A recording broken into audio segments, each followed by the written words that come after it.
Eu achei uma pergunta muito boa, achei uma pergunta muito interessante.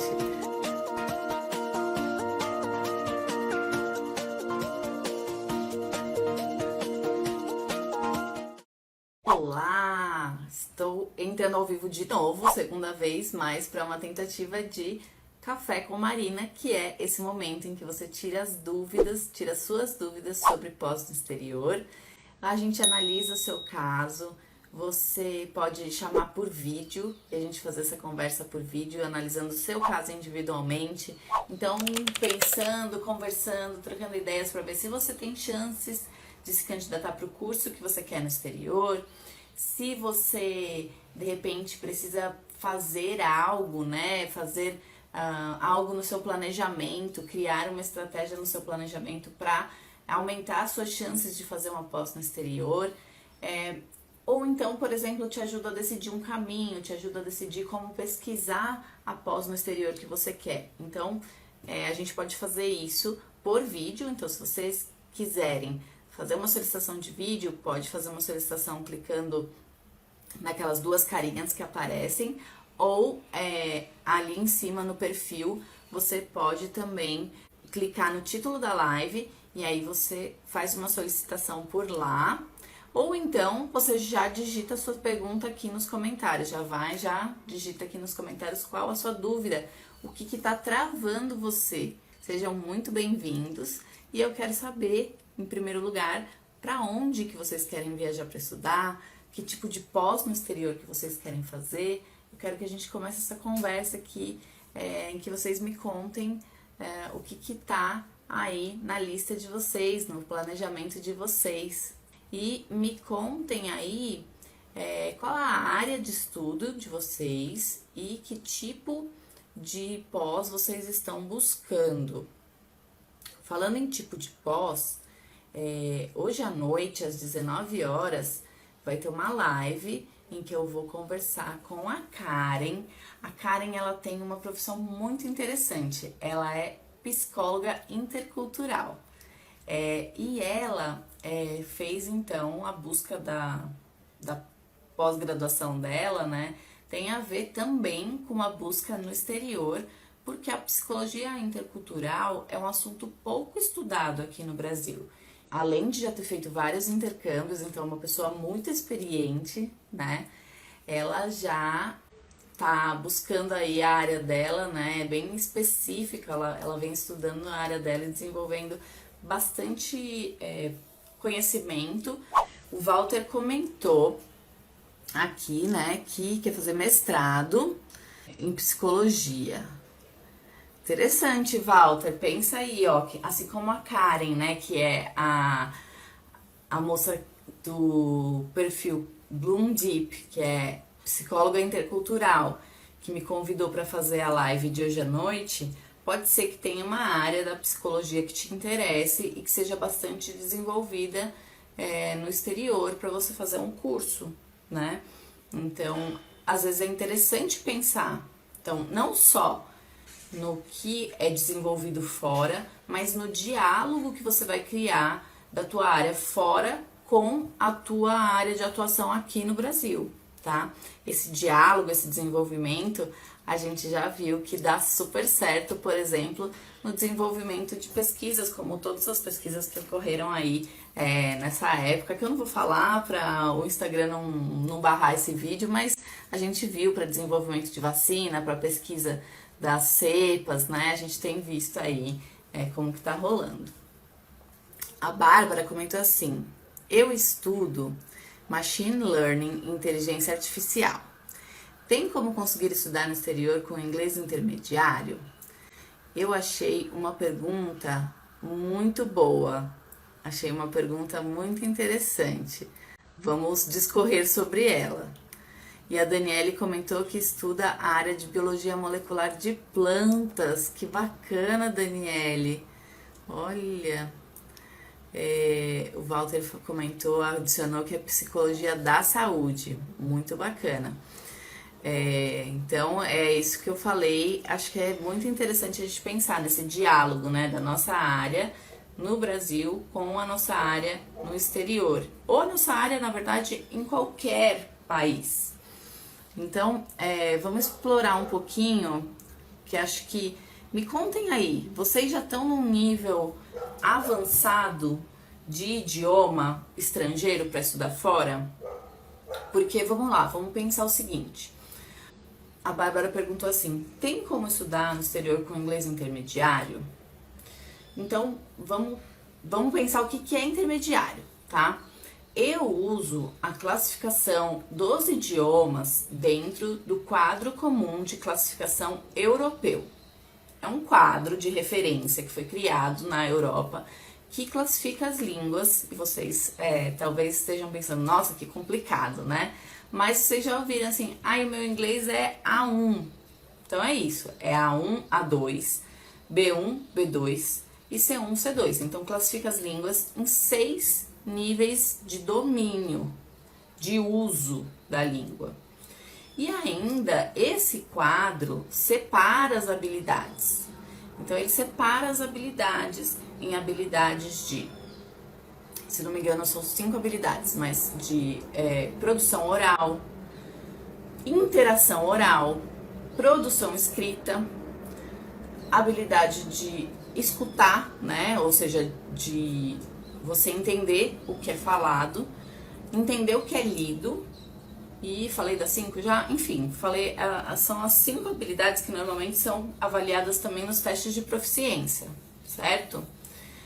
E aí, então, o nível intermediário seria o quê? Seria um B1? Seria um B2? Então, é muito comum que as universidades no exterior, elas exijam a partir de nível B2. É quase que o mínimo para você fazer uma pós, tá? Se fosse graduação, às vezes pode ser aceito B1. Isso varia muito, tá? Eu não vou dizer aqui, se você não tiver o inglês intermediário, você não vai conseguir. Mas vamos pensar nas vantagens de você ter um inglês intermediário para avançado. Então, assim, quanto maior o seu nível de inglês, mais fácil a sua vida vai ser na pós-graduação. Seja uma especialização, seja um mestrado, ou seja um doutorado. Por quê? Porque vai ser mais fácil para você produzir textos, entender o que é falado, participar de uma discussão com propriedade, tá? Então eu acho interessante para todo mundo, não importa o idioma que você vai estudar, você dá uma olhadinha no quadro comum, nesse quadro de referência europeu, para você entender quais são as diferenças de produção mesmo, quando a gente fala produção, né, de resultado, de entrega, porque como você é avaliada na faculdade, né, na universidade, você é avaliado pela entrega de trabalhos, pela apresentação de temas, pela discussão, às vezes, com seus colegas em sala e com seu professor, né, com sua professora, ali a conversa que vai ser feita na sala de aula. Então, quando você olha esse quadro, e aí, assim, depois que acabar a live, todo mundo que tá aqui agora tá entendendo essa pergunta ou tá acompanhando essa pergunta que tem como conseguir estudar no exterior com inglês intermediário, vai digitar quadro comum de referência europeu para línguas estrangeiras. E aí vai aparecer o quadro. E aí você vai ler as habilidades. Não adianta só você conhecer, é B1, não adianta só você conhecer o seu nível. Você precisa ler as habilidades para entender a diferença de um e a diferença de outro. Então, por exemplo, você pega um artigo em inglês, e aí você tem um nível de leitura B1, ou um nível de leitura B2, ou um nível de leitura C1. O que você aproveita desse artigo nas diferentes habilidades que você tiver? Se você tem que fazer uma apresentação tendo diferentes níveis de habilidade, você tem diferentes resultados da sua produção. Isso impacta na sua experiência, né? Agora, a boa notícia vem aí.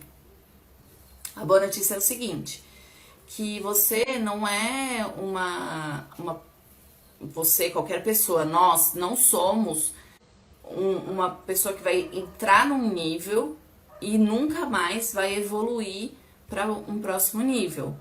Nós, seres humanos, temos capacidade de adaptação, de ir conhecendo mais, de ir nos adaptando, e estudo, né, do idioma, ele é nada mais nada menos que uma adaptação. Você vai se adaptando ao idioma estrangeiro uma vez que você vai entrando mais nessa imersão, vamos dizer assim.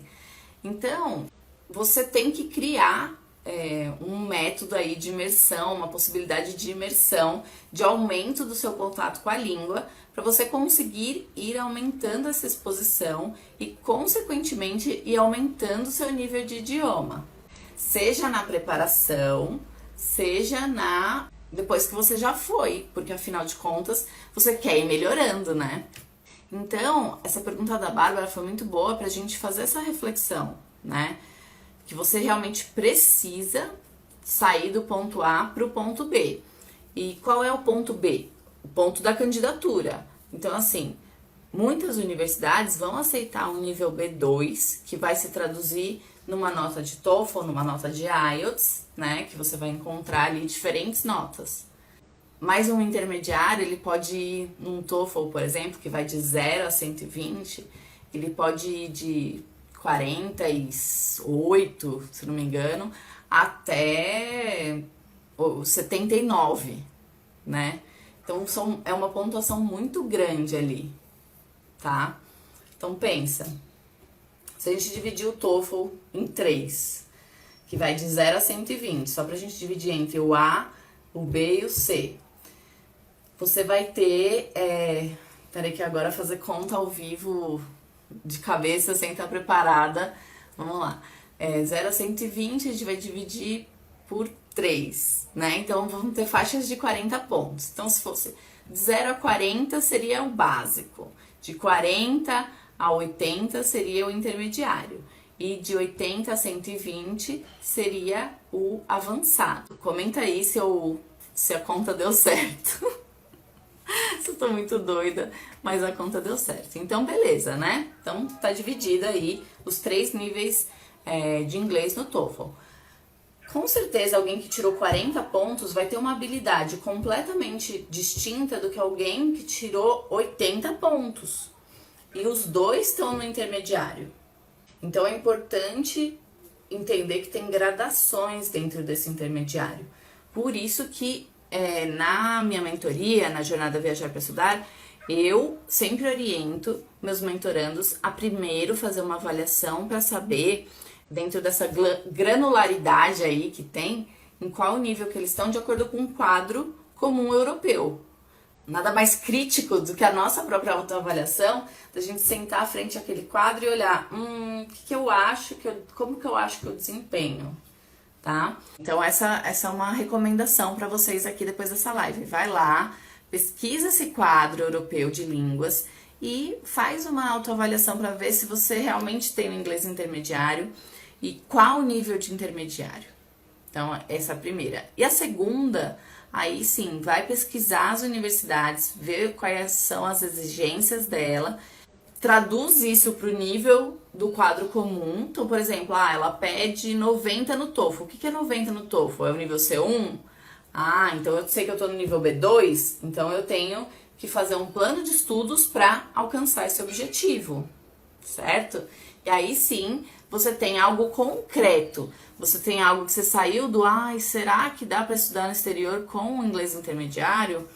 Para, olha, dá, posso ser admitida, mas muito provavelmente vai ser legal para mim, para minha carreira, inclusive, né, na inteligência artificial, machine learning e várias outras carreiras que eu continue me desenvolvendo no inglês, certo? O Walter falou que veio primeiro para estudar o idioma e está procurando bolsas. Legal, Walter, já tá no destino.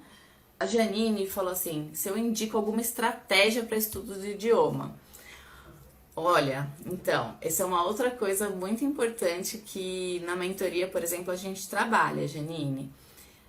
Você precisa se conhecer bem para entender qual é a melhor forma que você aprende. Então, assim, fazer um plano de estudos é uma estratégia que eu indico com certeza. Então, assim, você pegar, né, dentro do que você descobriu aí, que você precisa aprender para ir para o próximo nível, você tem que escolher uma metodologia.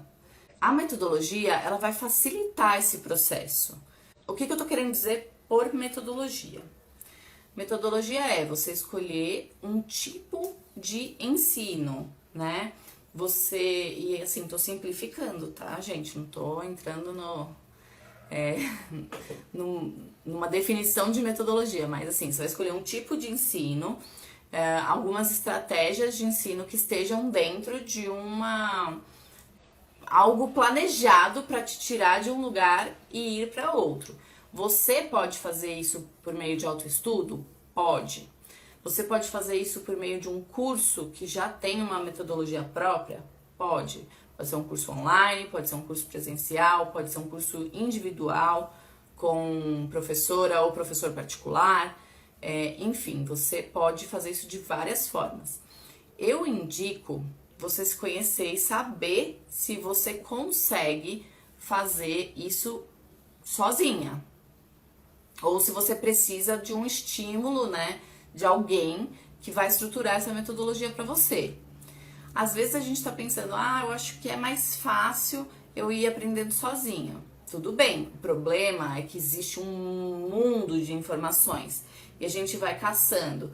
Eu vou aprender sozinha aqui, eu vou aprender sozinha ali, eu vou pesquisar aqui porque tal pessoa é muito boa nisso, tal pessoa publicou um conteúdo incrível sobre, não importa, sobre inglês, sobre candidatura, sobre a sua área, né, sobre psicologia.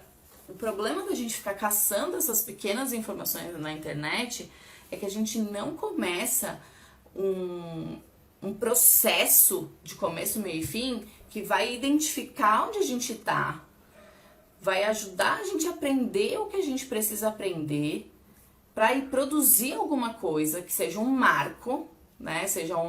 Eu chamo isso na jornada, por exemplo, de checkpoint. No final de um checkpoint, você tem uma produção de alguma coisa que te diz, olha, você fez uma reflexão, você fez um exercício, você fez um rascunho de uma carta de motivação e agora sim você tá pronto ou tá pronta para ir para o próximo nível, que é, aí, por exemplo, se for a parte de pesquisa de universidades, você já tá pronto para começar a sua pesquisa, porque você já sabe o que você quer encontrar, o que você precisa encontrar, que tipo de universidade você tá buscando.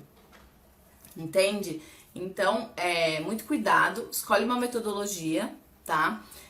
Tem uma série de metodologias que são hoje muito acessíveis, né, de estudo de idioma, para que você possa, então, otimizar o seu tempo e os seus recursos e o seu dinheiro, certo? Bom dia! O Gu perguntou assim, tem algum mestrado que pode usar o TOEIC ao invés do TOEFL? Tem sim, Gu. Tem alguns mestrados que aceitam o TOEIC, principalmente no Canadá. Mas, por exemplo, nos Estados Unidos isso é super incomum, então não ocorre. Na Europa como um todo, em alguns países que não são países originários de língua inglesa, então tipo, na Alemanha eu já vi, na Espanha eventualmente, mas aí agora vem a minha recomendação. O TOEIC não é uma prova de medida de uso da língua em ambiente acadêmico. O TOEIC é uma prova de medida da língua no ambiente de trabalho. Então, se você já tem um TOEIC, ok, você pode tentar usar, né? Dificilmente essa vai ser uma boa estratégia de você pesquisar as universidades só por meio da prova que elas aceitam, tá? Infelizmente vai ser bem difícil você fazer esse processo reverso aí. Eu tenho uma prova de proficiência, qual universidade aceita ela? É um jeito difícil de pesquisar. Outra coisa que eu preciso avisar vocês, né? Se você quer estudar no exterior, não adianta fazer o TOEIC. Você já tem o TOEIC? Ok. pode tentar usar na sua candidatura. Mas você fala assim, eu vi sobre essa prova e eu acho que eu prefiro, então vou fazer o TOEIC. Não é uma boa estratégia. É uma estratégia ruim para quem quer estudar no exterior, tá? Então, considerando essas questões que eu falei, você pode procurar no Canadá, na Alemanha, em alguns países da Europa, talvez na Austrália e na Nova Zelândia você também consiga aceitação dessa prova. Então, mas aí você vai ter que aliar essa pesquisa pela aceitação da prova com outras estratégias de pesquisa. Então, por exemplo, qual que é a tua área? O que você quer estudar, né? Que nível de profundidade você quer entrar no seu tema? Quanto você tem para investir nesse projeto, certo? Então você vai ter que ir pesquisando um pouco para você avaliar melhor o teu nível de interesse, né? A tua área de interesse, para você poder pesquisar os cursos que tem a ver com o que você quer. A Clarice perguntou, qual app ou site estudar o TOEFL? Olha, Clarice, tem vários, né? E essa é uma dificuldade. Eu sempre recomendo que você tente olhar nos sites específicos, né? Os sites, na verdade, que são oficiais da prova. Então, a própria ETS tem um aplicativo de preparação para o TOEFL. Mas também tem um que é muito bom, que se chama EduSync. E eu não sei qual é o custo do EduSync, eu sei que é uma plataforma adaptativa de aprendizado, então ela vai se adaptando conforme o seu aprendizado, e pode ser bem interessante para o estudo do TOEFL. Mas lembrando que eu não sou especialista em TOEFL, em preparação, não sou professora de preparação de idiomas, e aqui a gente fala das provas de proficiência como uma das etapas para sua candidatura, certo? Então eu tenho parceiras incríveis aí, parceiras, amigas, né, que ensinam muito bem o estudo do TOEFL. Então eu recomendaria você dar uma olhada no Instagram da Paula Frazão, que é uma professora que tem um domínio da metodologia do TOEFL e uma abordagem de estudo do TOEFL sem estudar mais inglês. E para quem quer estudar mais inglês, eu recomendaria a metodologia da Eli Sato. A Eli, ela investe no estudo de inglês para você obter uma boa nota e para você conhecer a estrutura da prova. Então, essas duas professoras têm aí boas dicas. Mas esses dois apps que eu mencionei podem ajudar muito na sua preparação do TOEFL. O Gu mencionou que fez o TOEFL na empresa. Então é isso, Gu, você fez o TOEIC na empresa, então aproveita para pesquisar, mas você precisa fazer essa estratégia de pesquisa, né? E atenção, porque também, assim como o TOEFL, o TOEIC também tem um tempo de validade. Então ele vai ser melhor aceito nos primeiros 2 anos que você fizer. Depois disso, pode ser que ele não seja aceito mais. Beleza? E pessoal, então por hoje, foi o bate-papo que a gente teve aqui, tirando dúvidas de vocês, fazendo a nossa mentoria ao vivo, a nossa mentoria aberta para estudo no exterior. Eu quero convidar vocês para um bate-papo que vai rolar aqui ao vivo às 19 horas com a Karen, que é a Karen Góes, que é psicóloga intercultural. A gente vai conversar sobre intercâmbio e, na verdade, sobre pós no exterior de maneira geral. Acho que vai ser bem útil para vocês que estão começando aí essa jornada de entender para onde que vocês querem estudar, o que vocês querem estudar, que tipo de pós. A gente vai conversar bem sobre esse inicinho da jornada. E para quem já está aí pesquisando, quem já pesquisou um pouco, né, pode sim também vir assistir essa conversa, porque é sempre interessante você ir aprendendo mais sobre esse caminho aí que você vai trilhar rumo à sua pós no exterior em 2021 ou 2022, tá bom? Então, às 19 horas, ao vivo aqui no Instagram, no meu perfil ou no perfil dela, o link tá nos stories, para vocês conhecerem também o perfil da Karen, que é uma pessoa muito competente na área de psicologia intercultural. E eu espero vocês hoje à noite. Um beijo!